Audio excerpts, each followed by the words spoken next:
Aleluia.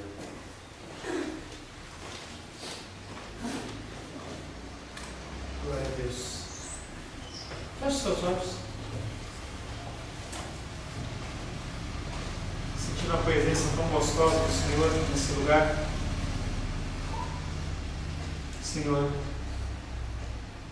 nós queremos te agradecer pela oportunidade de estar na tua casa. Agradecemos pelo teu Espírito.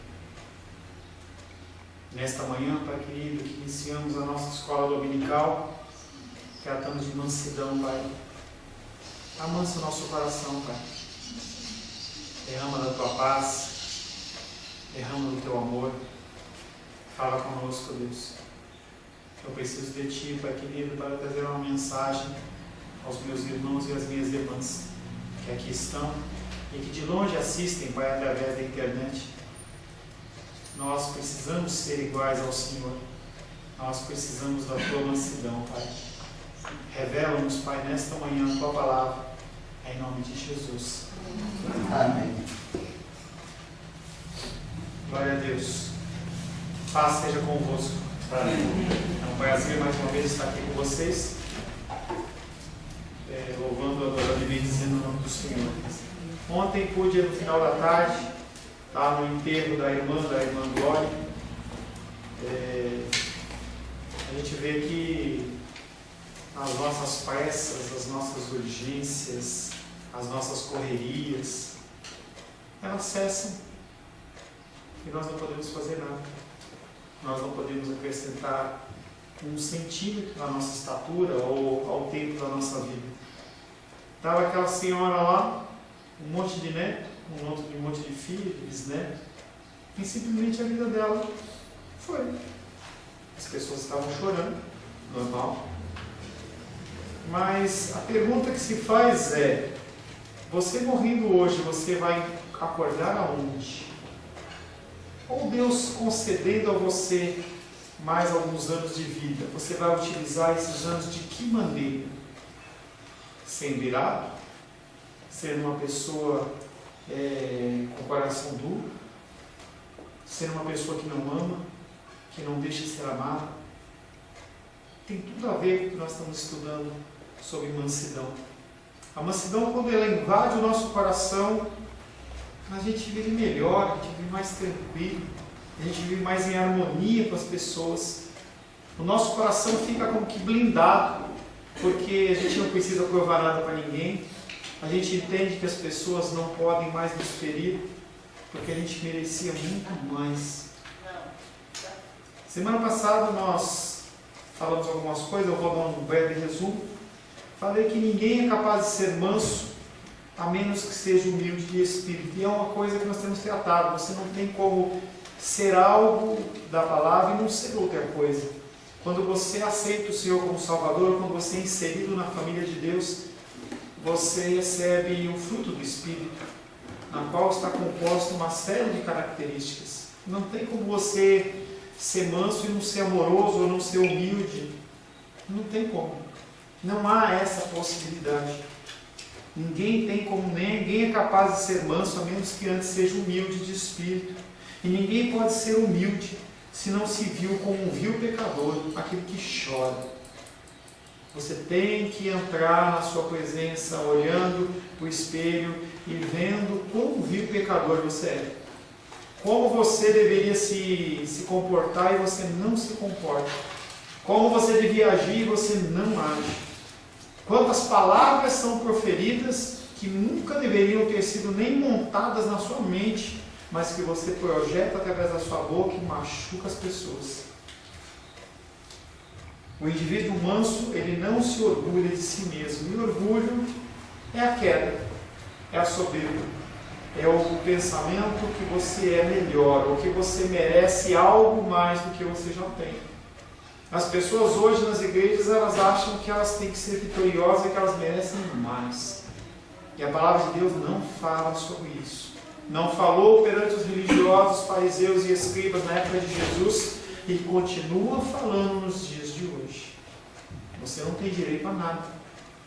Você, quando entra na família de Deus, você se torna escravo. As pessoas, quando eu coloco no final dos meus e-mails escravo do Deus Altíssimo, elas ficam indignadas e mandam respostas para mim inflamadas, dizendo que não são escravos coisa nenhuma, eles são filhos. E eles não entendem que eu não estou falando de uma escravidão em relação ao pecado, mas uma escravidão em relação à vontade de Deus. Nós temos que nos submeter, nós não temos mais domínio sobre as nossas vidas. E quando você não tem mais domínio sobre algo, simplesmente você se deixa levar. Diferente daquela música do Zeca Pagodinho, deixa a vida me levar, a vida leva eu. Não, a sua vida é controlada por Deus. E aquele hino conhecido, né? Solta cabo da nau. Deixa o barco nas mãos de Deus. Você lutou 1, 5, 10, 30, 40, 50, 80, 90 anos. Você está lutando contra uma coisa que você não dá conta. E o Senhor fala, entrega nas minhas mãos. O indivíduo manso não se orgulha de si mesmo.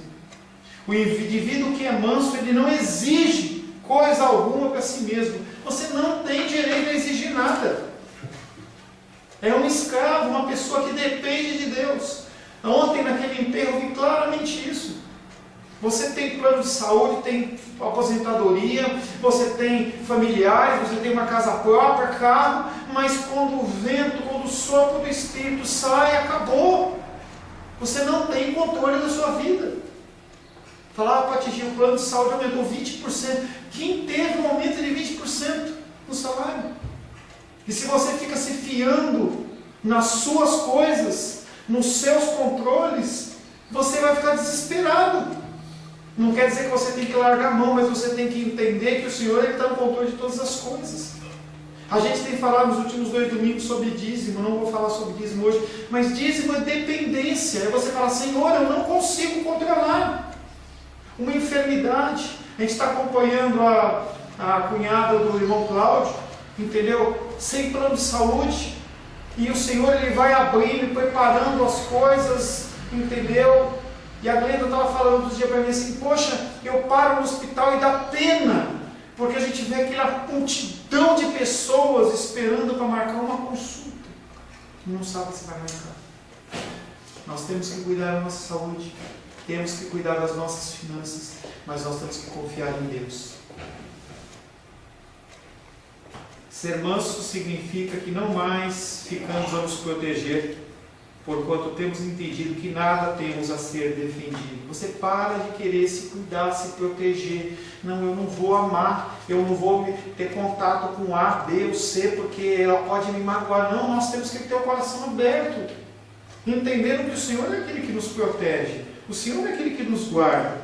Uma das maiores maldições resultantes do pecado é essa sensibilidade nossa, em que se a pessoa te cumprimenta, é porque cumprimentou. Se não cumprimenta, é porque não cumprimentou.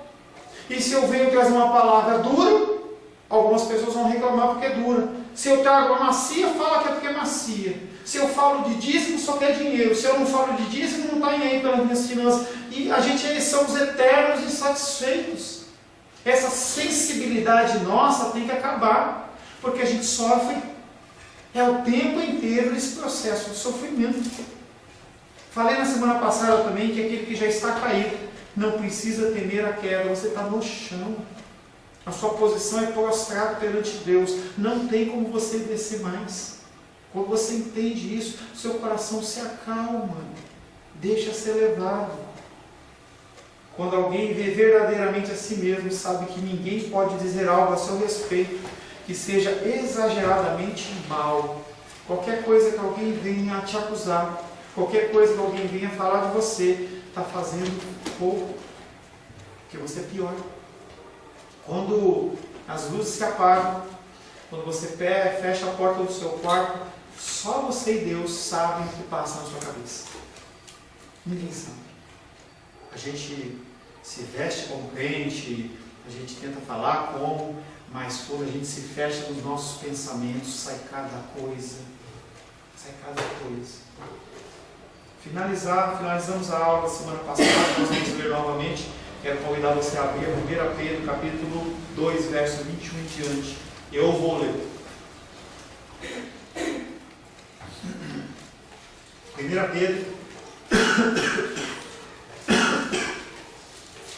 Pedro, capítulo 2, versos 21 a 25.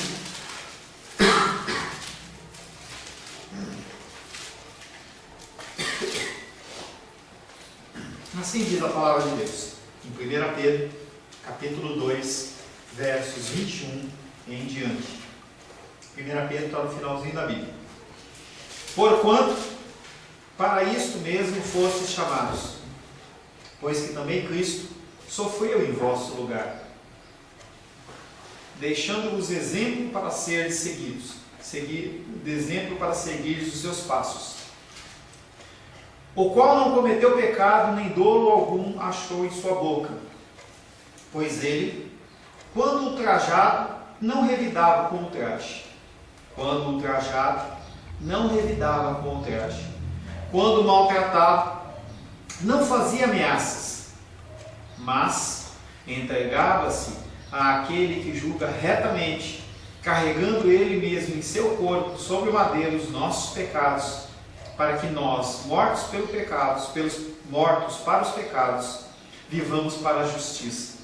Por suas chagas fostes sarados, porque estáveis desgarrados como ovelhas. Agora, porém, vos convertestes ao pastor e bispo de vossa alma. Quando ultrajado, não revidava com ultraje. Quando maltratado, não fazia ameaças. O Senhor, Ele absorvia qualquer coisa que vinha de agressão sobre a vida dele. É uma característica de Jesus. É um padrão que, confesso a vocês, que nós não vamos alcançar. Não é possível nós alcançarmos esse padrão, mas é possível nós caminharmos em direção a este padrão. Ser manso é usar de paciência, mesmo quando sofremos injustamente. A pessoa te afronta mais uma vez. De novo, mais uma vez. Outra vez, de novo. E você com paciência, com longanimidade, que a paciência é você se reter, longanimidade é você não agir, você tem aquela pausa, é que nem Deus. Ele olha para a minha vida e para a sua vida, e a ação dele sobre as nossas vidas seria fulminar. E ele é longânimo, ele retém o juízo sobre a minha vida e a sua vida. Ele espera mais um pouco, e é isso que ele pede que nós sejamos. Não é você contar até 10 e não explodir, porque o teu coração está fervendo aqui, a tua mente está amaldiçoando a pessoa, mas você tem que trabalhar para que isso vá se extinguindo, que nem uma chama. Estou poético hoje, que nem uma chama, entendeu? Vai faltando, vai acabando o oxigênio, entendeu? Da ira, do ódio, e a chama vai ficando pequenininha, pequenininha, pequenininha, e aquilo que merecia você vomitar nela, a pessoa, por o que ela fez, você se acalma. E eu tenho tido várias experiências em relação a isso, que quando você age dessa maneira, a reação é a melhor possível. A pessoa que fica preparada, ela está preparada para receber a resposta, aquilo de mal que ela te fez, quando você responde com amor, com paciência e longanimidade, a pancada nela é muito mais forte e gera consequências melhores. A pessoa olha para você e fala assim: antes você tivesse me maltratado, essa porção de amor que você me entregou, me derramou, me constrange. É o que Jesus Cristo fez. Toda vez que, todo lugar em que ele passava por um julgamento, por um ultraje, ele não derramava ódio, não derramava ira. As pessoas que eram verdadeiramente convertidas, como Estevão, por exemplo, falam assim: perdoa, não sabe o que faz. As pessoas ficam indignadas, porque elas querem aquele retorno e não conseguem. E aquilo desarma, quebra. A palavra branda acalma o furor, acaba a discussão, acaba o problema. No capítulo que nós lemos de 1 Pedro, Pedro argumentou que não há vantagem alguma quando somos castigados por nossas falhas e então recebemos o castigo com paciência. E você tem que entender que não é que você fez algo errado e alguém vai ter que agir com paciência com você. Não, você fez algo certo. Você está agindo com amor, com paciência, e mesmo assim as pessoas vêm. E ali você tem que se segurar. Quando você comete um erro e alguém age de misericórdia com você, alívio. O problema é quando você age direito, como aconteceu com Jesus. Ele age direito, você age direito, e a pessoa mesmo assim interpreta de uma outra maneira e te massacra. O Senhor pede para que você seja manso nessa situação. Pastor, que difícil, que difícil. Mas não depende de você, depende do Espírito Santo de Deus, somado com a sua responsabilidade humana. É possível, pastor? É possível. A Bíblia diz que é. E ela é a nossa palavra, a palavra que é inspirada por Deus. Tem uma palavra que define a Bíblia, que muitas pessoas que se dizem cristãos têm dificuldade de pronunciar, que é: a Bíblia ela é inerrante, ou seja, não tem nenhuma falha, nenhum erro. Isso é o que os cristãos acreditam. Não há nenhuma falha e não há nenhum erro. Além disso, ser manso significa que estamos dispostos a ouvir e a aprender. A gente esquece que Deus colocou em nós 2 ouvidos e uma boca, para que a gente ouça mais, ao invés de falar mais. Nós temos que pedir a Deus que nós tenhamos em nós um espírito ensinável, que a gente possa aprender, independente de quem fala, independente da idade da pessoa. E conforme a gente vai ficando mais velho, a gente começa a ter esse tipo de barreira. Eu não vou ouvir fulano de tal porque ele é muito mais novo, ele não tem nada para me ensinar. Certa vez vi um pastor falando com a boca cheia, como se estivesse falando uma coisa errada, uma coisa perfeita, e ele falava assim: irmãos, semana passada um pastorzinho veio me confrontar, falando que eu tinha agido errado. E eu olhei para ele e falei assim: primeiro, tenha de idade o que eu tenho de ministério, para então você vir falar comigo. Soberba. Pessoas têm sempre algo a te acrescentar, independente da idade. Você tem que saber discernir, pesar, mas você tem que saber ouvir. A sociedade hoje não gosta de ouvir. Ela gosta de falar, gosta de se expressar. Afinal de contas, mansidão tem que ser uma coisa que tem que ser excluída. Você tem que se impor às pessoas. Além disso, ser manso significa que temos que estar dispostos a ouvir e a aprender. Que fazemos tão pequena ideia de nós mesmos, de nossas capacidades, que estamos prontos a dar ouvidos aos nossos semelhantes. E acima de tudo devemos estar prontos a deixar-nos ensinar pelo Espírito e deixar-nos guiar pelo Senhor Jesus Cristo. A mansidão sempre implica em um espírito que se deixe ensinar. Se você tiver um espírito ensinável, a sua vida vai ser muito melhor. Aprender de Deus.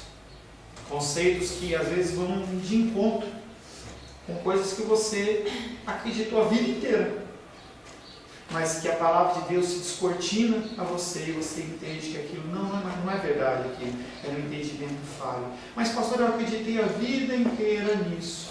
Você estava errado a vida inteira. E o Senhor, Ele te descortina e você tem o privilégio de saber a verdade. Isso é um privilégio de Deus.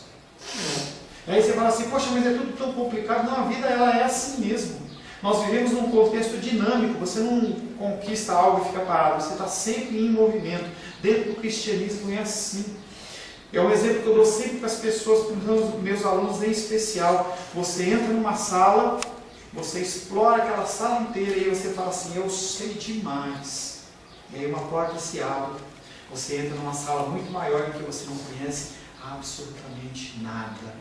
Assim é o cristianismo. Você nunca vai saber tudo. Nunca o texto bíblico ele vai ser exaustivamente, exaustivo no limite, exaustivamente estudado. Não tem alguém que fala assim: olha, essa aqui, se eu olhar esse versículo tal, é esse entendimento e você não extrai mais nada dele. Esquece. A palavra de Deus é pior que caldo de cana. Você passa uma vez, sai caldo. Passa a segunda, passa a terceira, quinta, sétima, e você dobra, e você vai dobrando, e cada vez sai mais caldo, mais caldo, mais caldo, e sempre vai sair caldo. Você só consegue extrair esse caldo sendo manso, tendo o coração ensinado, falando: Senhor, ensina de novo. Tem a história de um pastor em que ele pregou um mês o mesmo versículo, e ele trazia a mesma mensagem, e as pessoas não aguentavam mais. Chegaram para o pastor e falaram: pastor, de novo? Ele fala: de novo. Pastor, você não tem outro versículo para pregar? Tem. Mas vocês não aprenderam esse ainda. Eu vou continuar falando. Nós, em escola dominical, dentro da nossa igreja, com o ministério, nosso objetivo é esse: ensinar você, não tem pressa. Quem faz discipulado comigo sabe que eu não tenho pressa. A gente vai, volta, vai, volta, vai, volta. Porque não é esse o objetivo: sair correndo, te dar um diploma e falar: você está apto. Não, não é. E a gente fica no mesmo tempo que for necessário. Porque se tiver um precisando aprender, tem que voltar no ponto. Nós temos que crescer como corpo. O objetivo da palavra de Deus é preparar os servos, os santos do Senhor, como corpo. Imagina que você é pequeno, todos nós aqui temos uma idade adulta, mas imagina um pequeno, que nem o Arthur. E aí a mão dele ou o braço direito dele começa a crescer mais. Começa a crescer mais. Vai ficar uma coisa disforme. Nós temos que crescer como corpo. Como pastor, como presbítero, como membros, como louvor, nós temos que crescer como um conjunto. E nós temos que aprender em relação a isso. Além disso, ser manso significa estar disposto a ouvir e a aprender. A mansidão sempre implica no espírito que se deixa ensinar. É novamente o caso que se pode ser visto na experiência do nosso Senhor Jesus Cristo. Quem era Jesus? Ou quem é Jesus? Quem é Jesus, gente? Nosso Salvador. Deus. Nosso Salvador. Ele é Deus. E Ele, dentro da condição de trindade, qualquer época que o Senhor nos permitir, nós vamos estudar sobre trindade. Falava com o Sebastião, acho que semana passada. O conceito de trindade é um conceito complexo, não é simples. Tá? Porque a gente não tem como comparar. Vai falar isso para vocês. O nome Deus é um título, não é um nome. O nome de Deus é um nome impronunciável. Não tem como a gente pronunciar.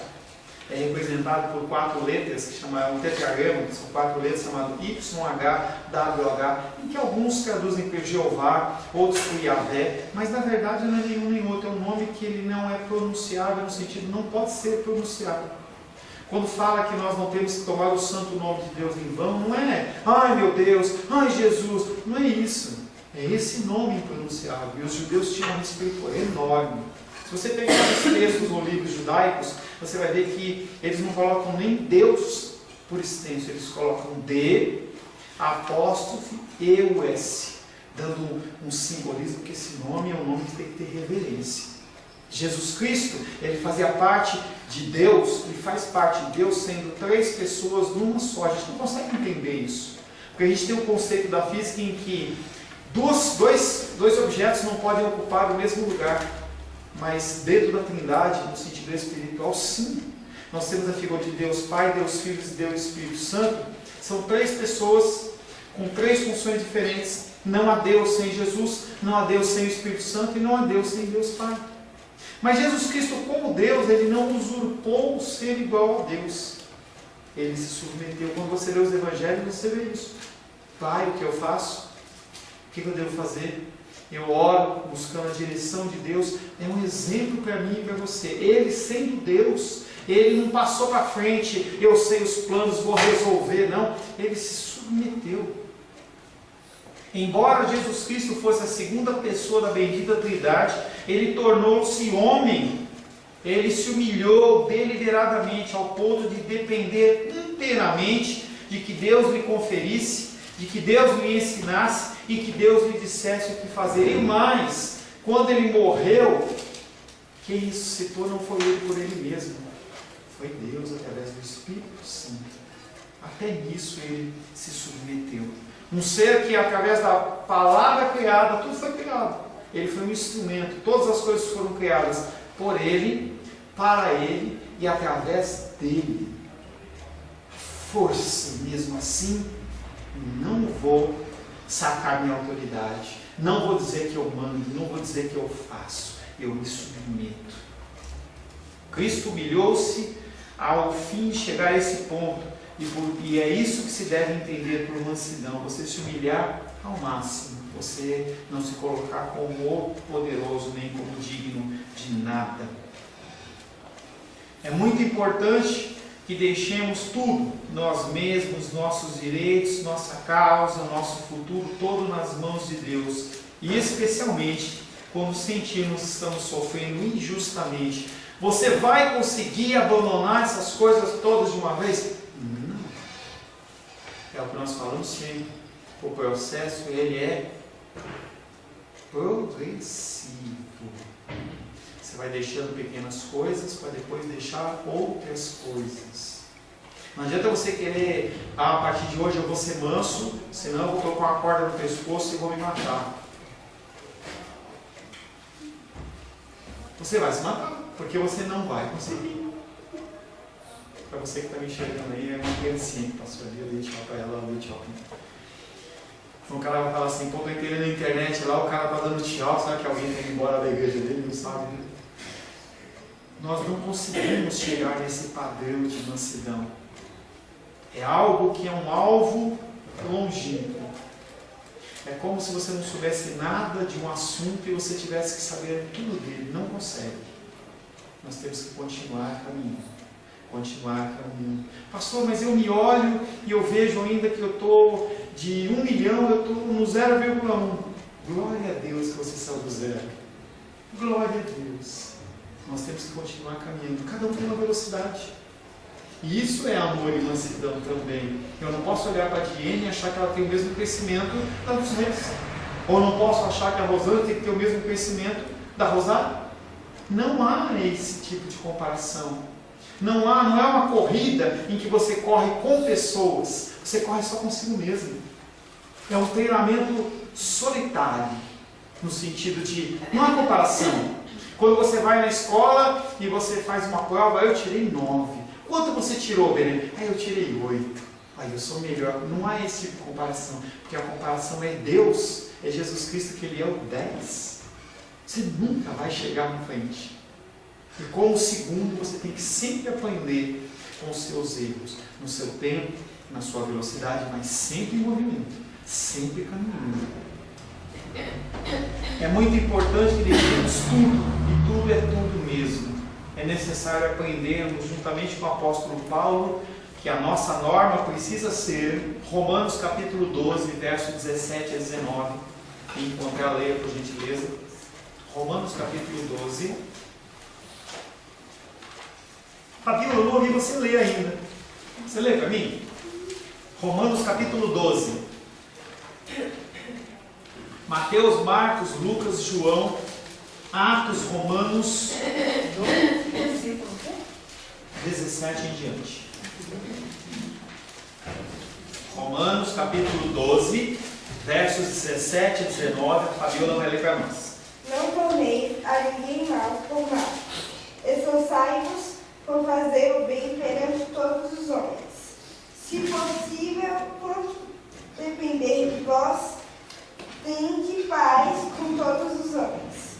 Não vos vingueis a vós mesmos, amados, mas dai lugar à ira. Porque está escrito: a mim me pertence a vingança. Eu é que retribuí, diz o Senhor. Aleluia. Não torneis mal por mal, isso é lei. Não faça mal a quem te fizer mal. Época da graça fala para você, além de não fazer mal, você se esforçar para fazer o bem. Volto com o exemplo que eu sempre dou. Aquele que mentia, não minta mais. Na época da graça, aquele que mentia, não minta mais. Antes, fale a verdade. Aquele que rouba, não roube mais. Época da lei, época da graça, aquele que rouba, não roube mais. Antes, trabalhe para ajudar os outros. Época da lei. Maridos, cuidem das suas mulheres. Época da graça. Maridos, cuidem das suas esposas, ao ponto de entregar a sua própria vida por elas. Época da graça, ela sempre excede. A pessoa fez mal para você, além de você não fazer mal para ela, você tem que procurar se esforçar para fazer o bem. Se possível, quanto depender de vós, tende paz com todos os homens. Não vos vingueis a vós mesmos, amados, mas dai lugar à ira. Ah, pastor, então quer dizer que eu posso me irar? Não, ele está falando para você dar lugar o quê? Tira ela. Não lê errado o versículo não. Dai lugar à ira, não está falando para você ficar irado. Ele está falando para você tirar a ira de perto de você. Confie em Deus. Olha como você tem que tomar cuidado se você lê errado. Você fala assim, ó, Deus está mandando ficar irado com as pessoas. Não, não é não. Tá? Dai lugar, manda embora. Show, ira. Show, ira. Senão não tinha sentido. Então foi escrito meio errado. Não, é que a construção gramatical é uma construção gramatical diferente, que nós não estamos acostumados. Nós temos um acraseado aí que fala, não dá lugar à ira, não dá. Então ele está falando para você não olhar para aquilo e dar vazão, não deixa fluir no teu coração. Aí a pessoa não está, você acha que Deus vai mandar você ficar irado com alguma coisa? Tá? Aí a questão de você ler um versículo e ver assim, olha, espera um pouquinho. Deus não vai mandar eu ficar irado se Ele está falando para eu ficar manso. Se Ele está mandando eu me esforçar para fazer o bem, como é que Ele pode mandar eu ficar irado? Aí na sequência Ele fala, a mim me pertence a vingança. Quando você entrega a sua ira, manda embora a sua ira, Ele é que retribui, diz o Senhor. A vingança fica nas mãos dele, não nas suas mãos. Quando você dá lugar à ira, a vingança é sua. Que lugar é esse? Como assim? O lugar da ira. Longe? Manda para o inferno. Mas aqui, o que traduziu isso, ele deveria ter deixado isso mais claro para nós. Porque a nossa língua não vai nunca, eu nunca vi interpretar isso desse jeito. Dá lugar, quer dizer, sai daqui, fica aqui vazio, é mais ou menos isso? O que a gente tem que entender é mandar embora. O que você tem que entender, pessoas humanas, seres humanos, passíveis de falhas e erros, como eu e você, traduziram a Bíblia. Pastor, a Bíblia está errada? Não. Os escritos originais, eles não estão errados. Por isso que quando eu preparo uma palavra para vocês, eu olho 4 versões de Bíblia. É por isso que não dá para a gente ler a Bíblia sozinho. Mas eu estudo. É por isso diferente. É por isso que você não deve ler a Bíblia, você tem que estudar a Bíblia. Pastor, quando eu chego num lugar desse, eu fico 1, 2 vezes voltando para ver se eu entendo. Mas aí você faz uma bolinha, a primeira coisa é fazer isso. Faz uma bolinha em volta. Primeiro você tenta. Quando não dá, você faz uma bolinha e liga 061 8220 5613. Entendeu? Fala, pastor, me ajuda! E aí, se assim for, se eu assim souber, não é sempre que eu sei, a maioria eu não sei, eu vou estudar e vou procurar explicar para você qual que é o sentido daquilo. Uma coisa você pode ter certeza absoluta, num versículo como esse, no contexto desse texto, nunca Deus vai falar assim para você ficar irado. Se Ele falou para você não tornar mal com mal, se Ele não fala, se Ele está falando para você se esforçar para fazer o bem, como é que Ele vai falar para você ficar irado, meu irmão? Aí, não nó, né? Eu acho que como eu, tem muita gente parando aqui nesse É para isso que existe escola bíblica dominical. Mas se você leu a continuação, a resposta, né? Eu quero saber. Mas a gente não lê assim, tia. O que acontece é que quando a gente lê, a gente olha e fala assim, vou ler o capítulo... Vou ler o capítulo... Se pedir. 2. Vou ler o capítulo 2. Sei lá, 12. Não, é que eu já virei a página. Eu vou ler tal capítulo. E aí você olha para aquele capítulo e você sai lendo, você não sai meditando. Essa semana eu falava com uma pessoa que estava aconselhando. Falei assim, olha, você tem incumbência de ler 3 versículos por dia. Eu estou mudando a didática. 3 versículos por dia. Dei um bloquinho para a pessoa e falei assim, escreve o que você entendeu nesse versículo. Gente, não se preocupe em ler a Bíblia inteira. Se você fizer isso, o crescimento espiritual seu vai ser enorme. Pega João capítulo 1, verso 1, dá para você perder um tempo ali. Querendo, analisando o que está acontecendo, quais são as terminologias e começar a... Isso chama-se estudar a Bíblia. Tem coisas que você vai entender, tem coisas que com a tua perseverança o Espírito Santo vai te revelar, e tem coisas que você vai ficar perdido. Nem aquele goleiro está lá no campo de futebol, está sem defesa, vem 3 atacantes, não tem o que ele possa fazer. Se ele for para um lado, ele passa para o outro, você não tem. Aí você pede ajuda. É aquele programinha lá, acho que é do Silvio Santos. Você tem que pedir ajuda para os universitários, porque senão você não sai dessa. Mas quando você medita na palavra, você encontra coisas que são complexas. Você fala assim, eu achei, por que isso aqui? Tem motivo. E você tem que descobrir. Não quero passar para o próximo verso, beleza. Você não aproveita e não consegue extrair mais aquele caldo de cana. Só passou uma vez a caninha, ou duas. Entendeu? Não passou 2, 3, 4, 5, 6, 7. Não tenha pressa de avançar no estudo da palavra. Não tenha pressa. Não é esse o objetivo. Pastor, eu tenho que ler a Bíblia? Tem. Você tem que ter uma leitura da Bíblia de capa a capa. Isso é importante. Tá? Mas você tem que ter o teu estudo diário. Por isso que eu tenho falado para as pessoas. Quero estudar. A Lourdes ligou essa semana. Pastor, eu quero aprender da Bíblia. Como é que eu faço? A primeira coisa que você precisa fazer é definir para mim que livro que você quer estudar. Não, mas eu gosto de todos. Você tem que definir um. Eu quero Romanos.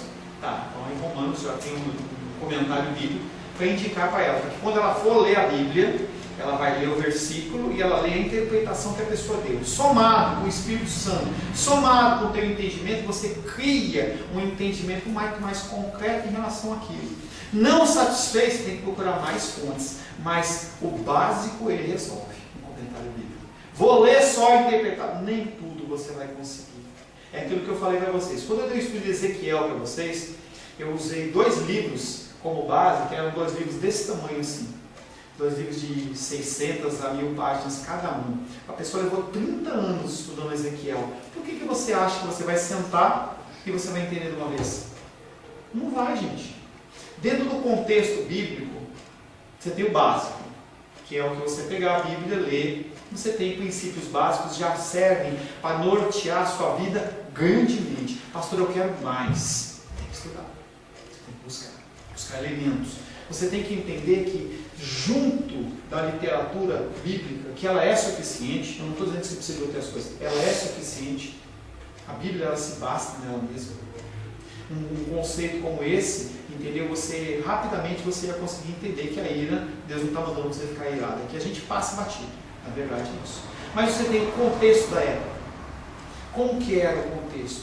Como que era o entendimento das palavras? Como que era o posicionamento das pessoas? Vestimenta, alimentação, moradia, transporte. Quando você começa a crescer nesse tipo de coisa, quando você lê a Bíblia fica mais fácil. E aí eu falava, por exemplo, para a Lourdes, eu falei, Lourdes, quando você faz um estudo, que nem esse que eu estou propondo para ela, de Romanos, para ela passar 2 anos estudando Romanos. É coisa desse tipo, 2 anos estudando Romanos. Quem escreveu Romanos foi Paulo.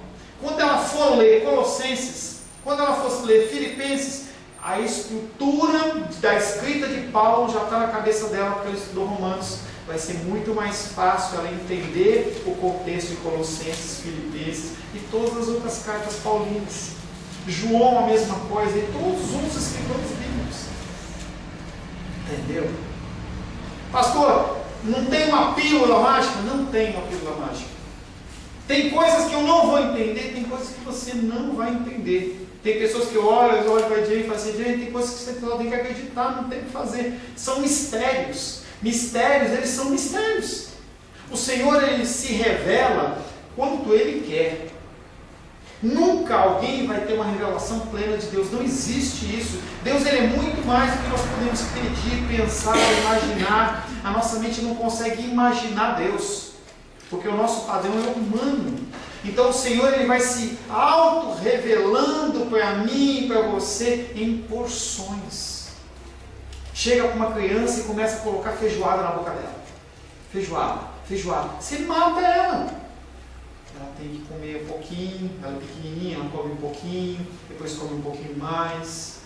Você está com um problema de enfermidade no organismo, estomacal. Quando você volta a se alimentar, tem que alimentar devagar. Você fez um jejum longo, experimenta comer uma pizza, você morre de indigestão.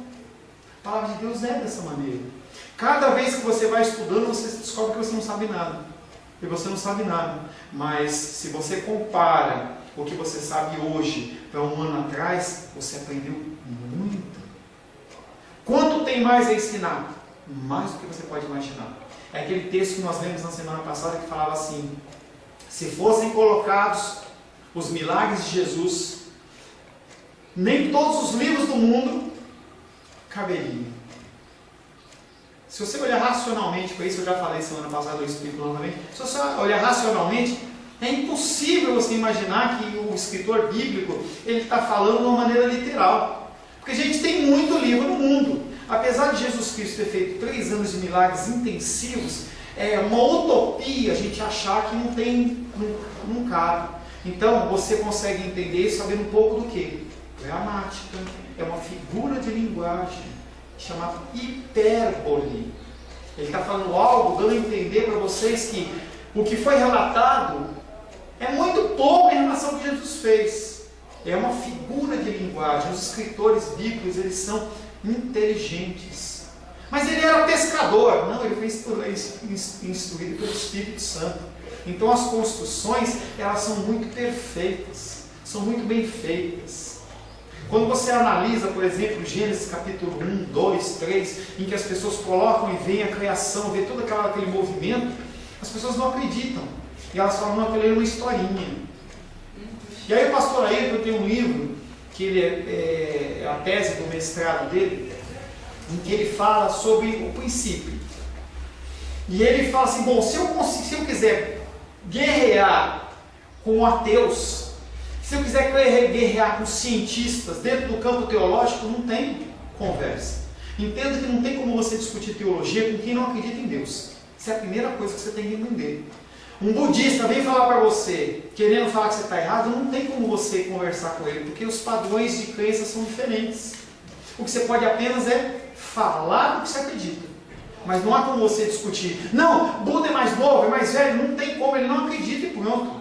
A menos que o Espírito Santo mude o coração dele. Então, aí ele olhou e falou assim, não adianta eu guerrear no mesmo campo que eu estou acostumado. Eu vou guerrear em outro campo. E aí ele começou a fazer um curso de português, que me foge a especialidade, em que era interpretação de texto. Em que ele começou a fazer uma análise, porque as pessoas falavam que era um mito. O que é um mito? Um mito tem que ter tal estrutura. Como, por exemplo, poesia. Você olha a poesia, soneto. Soneto tem uma estrutura toda própria. Todo tipo de escrita tem uma estrutura. A mito é qual? O mito é essa. Ele foi lá e pesquisou dentro da Associação Brasileira, do Brasil, do mundo. O que o pessoal entende por mito? Ele montou. A estrutura é essa. Tá bom. Agora eu vou analisar o texto bíblico. O texto bíblico está com essa estrutura. Não está falando de Deus, de criação, de milagre, nada disso. Ele pegou a estrutura e colocou. Gente, essa estrutura é do quê? É de mito? Não. É do quê? De um fato histórico. Ele provou para as pessoas que a estrutura do texto bíblico não pode, você pode chamar de qualquer coisa, mas não pode chamar de mito ou de lenda. Porque gramaticalmente não é daquele jeito. Então você tem que entender que a estrutura de estudo bíblico ela é muito mais complexa. Depende até onde você quer ir. Quanto você quer ser próximo de Deus? Quanto? Se você pegar um carro na rua e você quiser chegar a 100 km por hora, você chega rapidinho. Tenta chegar a 200. É mais difícil do carro pegar a velocidade. É como eu e você em relação ao conhecimento bíblico. O começo ele é simples, mas conforme você vai se especializando, começa a ficar mais denso, começa a ficar mais lento, mas não quer dizer que você não está tendo um crescimento. Entender? Quanto você quer de Deus, quem vai definir é você. Eu quero muito mais de Deus. Pastor, você me ajuda? Te ajudo. Como é que eu faço? Liga para mim. 061 8220 5613 e a gente marca um dia, vamos sentar, conversar, montar um plano de estudo e eu vou te orientar para que você cresça. Pastor, eu quero conhecer tudo. Não tem como. Eu quero ser especialista em aconselhamento bíblico, quero ser especialista em A, B, C, D, história, não consegue. Conselho que eu dou para os jovens como fazer concurso público. Você quer fazer concurso público? Quer. Foque em alguma coisa. É tribunal? Estuda tribunal. Não vai ficar fazendo banco, ministério, que você vai se enrolar. É ministério, é banco, é banco. Passou em um, você vai se especializar em um. Se você definir uma área de estudo para você, quero pastor, eu quero estudar sobre história de Israel, quero estudar sobre o Antigo Testamento, como que é formado? Eu amo isso, gente. Tem todo um caminho para você trilhar. Chega na faculdade, faz o vestibular, o cara olha para você assim, você quer prestar o quê? Quero prestar tudo. Não dá. Agora imagina no âmbito espiritual.